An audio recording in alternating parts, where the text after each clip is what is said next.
যারা দরগায় যায়, দুর্গায় যায়, গিয়ে সেখানে আগরবাতি, মোমবাতি, টাকা পয়সা হিউজ পরিমাণ দেয় কি দেয় না?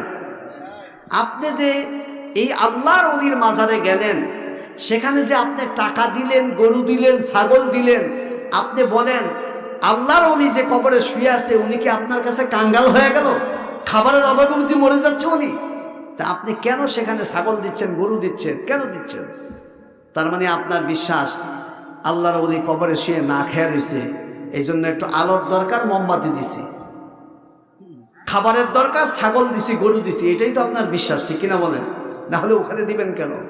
মৃত মানুষের খাবারের প্রয়োজন হয় না, জীবিত মানুষেরই খাবারের প্রয়োজন হয়। এই জন্য দিতে হলে জীবিত মানুষকেই দিতে হবে। মৃত মানুষের খাবার দিয়ে, মোমবাতি দিয়ে, আগরবাতি দিয়ে কোনো লাভ আছে? কোনো লাভ নাই। শোনেন রব কাকে বলে।